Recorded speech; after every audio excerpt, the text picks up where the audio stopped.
asking about the times that DocBook has benefited me, I'll tell you a story. About 6 months ago, I was taking care of a patient early in the morning. It's about 6:30 in the morning. And as an anesthesiologist, one of the things you do is go see a patient preoperatively and make sure their history and physical is adequate, that everything's ready to go for surgery. And I had this patient in her late 50s, and she's telling me a little bit about herself. We're going through our history and physical, and her labs came up, and the nurse handed me the labs, and I noticed that the two values, the BUN and the creatinine functions, were way above normal. They weren't even close to normal, and if you saw these on a patient, you would think they were going into some kind of acute renal failure.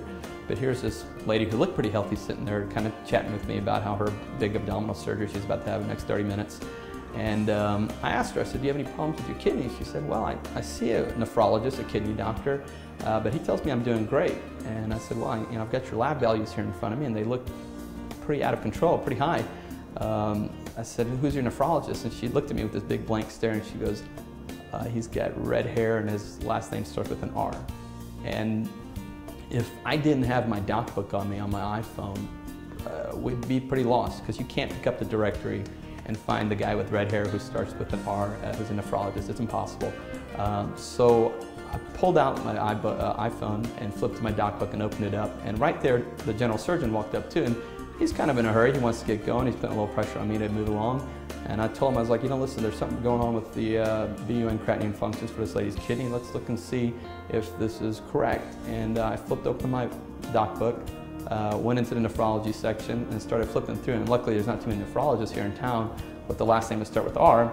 And the lady actually pointed right to my iPhone and said, that's him right there. I clicked his picture. I called his office. His nurse answered in 30 seconds. I told him who I was taking care of. I asked him if this is a correct lab value, if this is out of the normal for her.